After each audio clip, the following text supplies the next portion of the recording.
If you had $100,000 sitting in either available equity or in savings in the bank, would you know where to put that money? Because I see so many people end up buying either the wrong type of property or they sit out of the market thinking they need to save up more and end up missing out on the best opportunities completely. Now, I've helped over 500 investors buy property in multiple locations around the country with both strong capital growth potential and where you can get your property rented out very, very quickly. So today, I'm going to show you what I would do if I had $100,000 sitting there to invest in property and how to turn this first step into something much, much bigger. But first, let's clear up one of the biggest mistakes many people make when they're looking to start their property investing journey. They assume that if they can't buy a freestanding house in a capital city, they should then go and buy a 1 or 2 bedroom apartment in a high-rise building somewhere. Even worse, they often believe that capital cities always outperform regional markets, and this often causes them to buy property they regret. One of our clients made this very same mistake. She and her husband, when they started their investing journey, thought, okay, they can't buy a freestanding house in Melbourne, which is where they lived, so they instead chose to buy a high-rise unit in the Docklands. And over the 5 years that they owned that unit, their property actually fell in value, and there were many times where they struggled to get the property rented. And I've heard these sorts of stories countless times. Over the last 7 years, there are multiple locations in Sydney, Melbourne, Brisbane, where units in high-rise towers haven't just failed to grow in value, they've actually fallen in value, and sellers have had to sell them for less than what they bought them for. You see, the truth is, buying a unit in a high-rise apartment is often like buying a lemon when you can't afford a really high-quality sports car. You're still spending money, but you're not getting a lot of value. So while capital cities can be strong performers when it comes to property price growth, with prices being so expensive in many of our capital cities, many smart investors are now turning their attention to larger regional markets. I'm not talking about a small country town that has maybe a pub and a single mine. No, I'm talking about larger regional markets with strong jobs growth, strong population growth, multiple industries feeding them, and strong investment in infrastructure. And buying a freestanding home or even a townhouse, shall we say, anything with a land component in these stronger regional markets, the capital growth there will far outperform anything that an apartment in a high-rise building in a major capital city will experience. So if your budget won't stretch to buy a freestanding house or something with a land component in the city of your choice, don't settle for a subpar apartment as your investment choice. Instead, broaden your search. Look at the larger regional markets where your dollar extends a lot further and where the fundamentals are really strong. So with that mindset shift in place, let's talk about how I would invest $100,000 into property in 2025. By the way, if you want more help with this, if you'd like to work out how do you get that first investment property that's going to give you strong capital growth and strong rental growth and be a stepping stone to future properties to help you build a passive income over time, then check out the link in the description below to get totally for free the audio version and digital version of my book.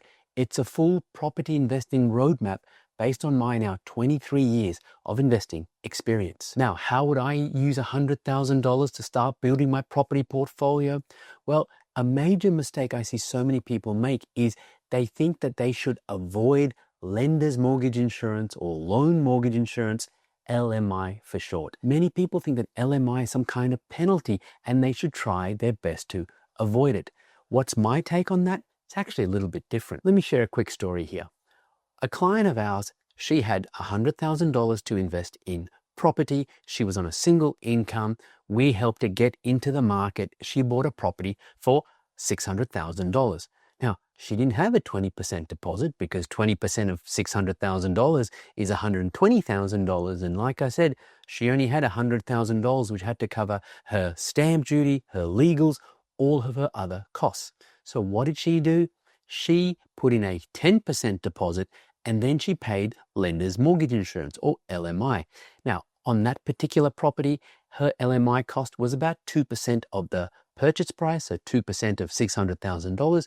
She paid $12,000. Now, by spending that $12,000, she could then get into a property using her $100,000. Yes, that $12,000 LMI premium was included as part of her overall $100,000. 3 years later, when she went to revalue that property, that $600,000 property is now worth $850,000. Yep, she's made a gain of $250,000 in 3 years. She was so excited, but she said something that's really stayed with me. She said, Nero, if I hadn't paid that $12,000 lender's mortgage insurance premium, I would never have been able to buy that property. Prices were rising faster than I could save. And if I waited until I had saved 20% plus my stamp duty and everything else, I would constantly be behind.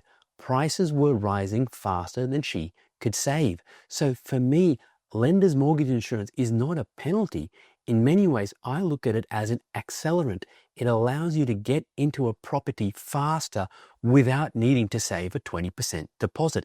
Another way to look at it is that if you consider paying lender's mortgage insurance, you can get into a property for a 12% deposit. So 10% initial deposit plus the 2% for lender's mortgage insurance gives you 12% plus your stamp duty and everything else. Now, of course, if you have more equity and you can buy a property with a 20% deposit and avoid LMI, well, that might make sense to do so. But in the situation where you are unable to save as fast as property prices are rising, and I expect that's going to be the case for the majority of Australians right now, using lender's mortgage insurance might be the very thing that allows you to get into the property market faster and help you achieve those property investing goals faster. Because for many people, not using lender's mortgage insurance will actually stop them getting into the property market, or at the very least, cause them to lose out on significant capital growth while they wait and while they save. So now that we understand how LMI can help you get into the property market faster, here's another mistake I see so many people make. They buy based on lifestyle appeal. So beaches, cafes, those sorts of things.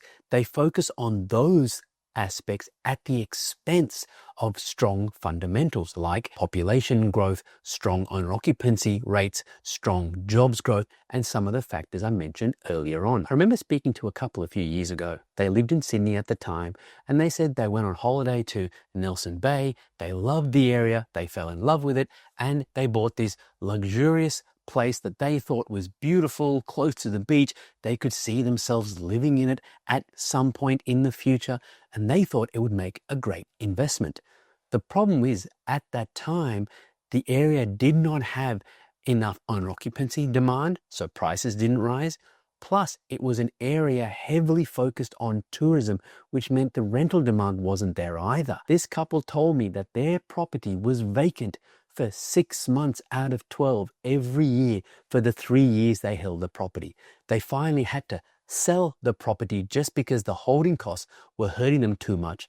And as you probably worked out, they sold it for less than they bought it for. So don't focus on buying property in areas where there's a lot of fun appeal, beaches, cafes, etc. Instead, focus on the strong fundamentals that I've mentioned a few times already. Ultimately, if you want capital growth, you want to be buying in areas where there's stronger demand from owner occupiers, people who are buying to live in this area versus the supply of properties on the market. And if you want rental growth, you then want to make sure that the areas you're buying in also have stronger demand from tenants than available properties for rent. If you can tick those two boxes, the odds are you will have found a property in an area that can serve as a stepping stone to future wealth. Now, for many people, getting to $100,000 in savings or even available equity is an amazing achievement, and it is, there's no doubt about it. The problem though is that because they've had to work so hard to get to that position, they then focus on buying properties that will give them positive cash flow. They start looking at country towns like Nickel in WA or Broken Hill, smaller country towns that lack the economic diversity, the economic strength, the long-term demand, the key drivers that will give them strong capital growth and rental growth. And that's why they often end up in a situation where, sure, initially, if they buy a property in some of these areas, yeah, they get their property rented out quickly. Yes, they might get some positive cash flow, maybe $100 a week. But a couple of years later, when that market changes, they find that they struggle to get their properties rented, if they can at all. Rents have dropped, so then their positive cash flow property is now a negative cash flow. And third, their property has barely grown in value. In fact, in many times, it's worth less than they paid for it. So yes, while cash flow is important, it is not the aim with this first property, at least initially. Instead, what you want to be doing is buying properties in areas with strong capital growth potential and strong rental growth, so that over time, yes, if your property starts off being somewhat negatively cash flowed, over time that negative cash flow reduces, and over time it might become positively cash flowed. But the key thing is that you want both. Do not just focus on where can I buy positive cash flow properties. I had someone reach out to me. He was referred to us by a client, and he said, Nira, I need to buy property. I can afford something up to $600,000 or so, but I need it to be positive cash flow from day one because I'm struggling with my mortgage over here, and I'm hoping that buying a positive cash flow property will help me pay my home mortgage over here. I had to tell him that what he was thinking about doing was very unrealistic in Australia. Yes, interest rates are starting to fall, but they're still high. And with where the market is right now, based on property prices, interest rates, and rents, you're not going to be able to buy a good quality property in an area where you're going to get that strong capital growth and rental growth. So what I told this person is that I didn't feel comfortable helping him because what he was trying to do was really unrealistic. And look, if you've got $100,000, $110,000, $120,000 set aside and you're looking to invest in property and you don't want to make any of the mistakes that I'm talking about here and some of the others that I see other people make, then feel free to book a call with a member of my team to find out if we might be able to help you do this.